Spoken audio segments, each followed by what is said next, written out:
Welcome to lesson 8.3, show that a quadrilateral is a parallelogram. So in the last lesson, we looked at properties of parallelograms. Now in this lesson, we're going to use properties of quadrilaterals to identify parallelograms. So right away, we begin with two theorems. Theorem 8.7 states if both pairs of opposite sides of a quadrilateral are congruent, then that quadrilateral is a parallelogram. So if both pairs of opposite sides, A, B, and CD, and then B, C, and AD are congruent, ABCD is a parallelogram.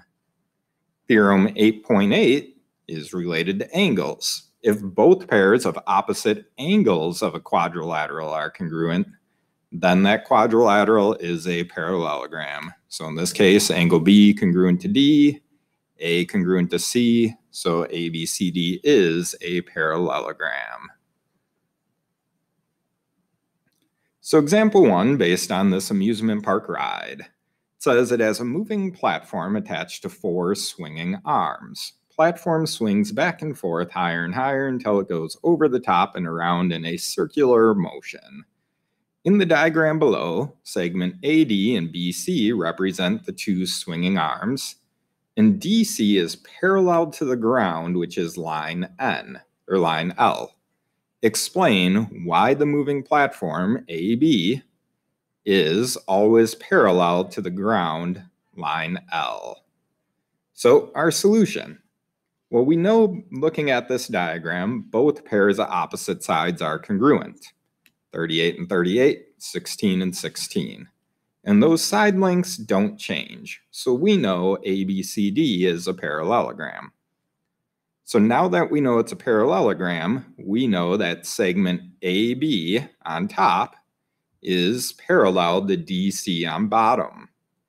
And if DC is parallel to the ground, which is line L, we know by the transitive property that AB is also parallel to line L. So that tells us the platform is always parallel to the ground.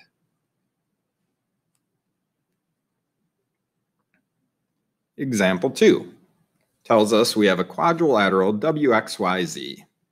The measure of angle W is 42, angle X is 138, angle Y is 42. Find the measure of angle Z. And then we're answering, is it a parallelogram? Explain our reasoning. So first thing, we know quadrilaterals' interior angles add up to be 360. So if we do 360 minus the 3 angles we already know, we'll get the measure of angle Z. That gives us 138 for the measure of angle Z. So angle Z is congruent to X, and W is congruent to Y. So WXYZ is a parallelogram because both pairs of opposite angles are congruent.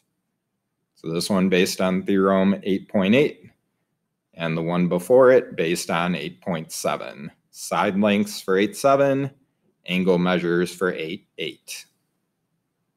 Now moving down to our next two theorems. Theorem 8.9 says if one pair of opposite sides of a quadrilateral are congruent and parallel, then the quadrilateral is a parallelogram. So in this case, side BC and side AD are both congruent and parallel.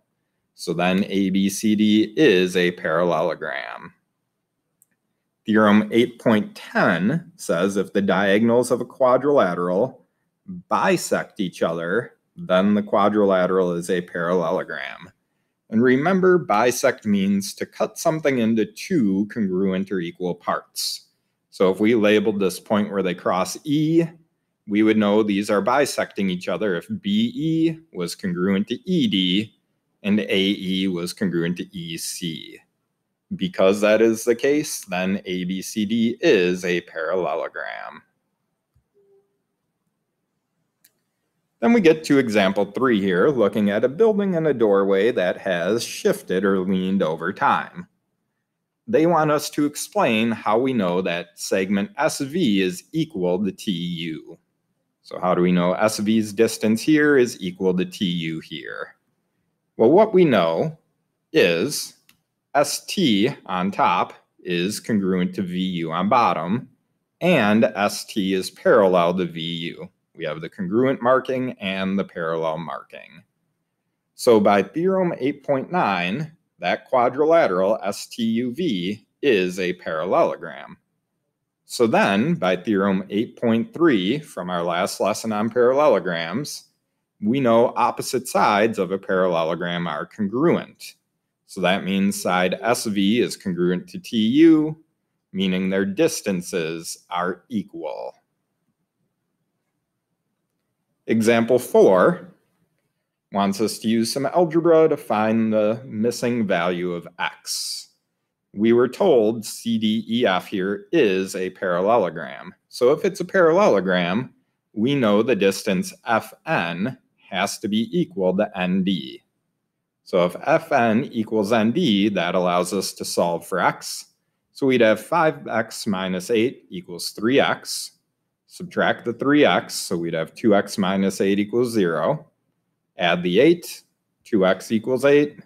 Divide by 2, and x equals 4.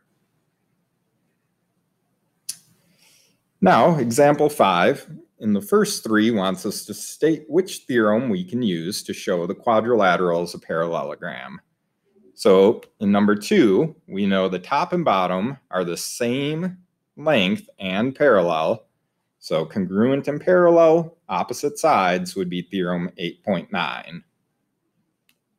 In number 3, we have both sets of opposite sides being congruent. So that'd be theorem 8.7. And in number 4 here, opposite angles, both pairs are congruent. So that'd be theorem 8.8. Then number 5 here is very similar to the example we did here for the algebra. We know that this quadrilateral is a parallelogram. They want us to find the value of x. So we know 2x here would have to equal the 10 minus 3x.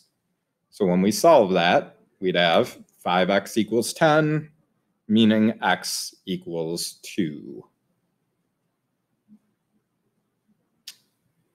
Now, this table here is a summary of mix the last lesson and this lesson. And it's the different ways to prove a quadrilateral is a parallelogram. So these 5 different ways are a summary of the main pieces that you'll be using.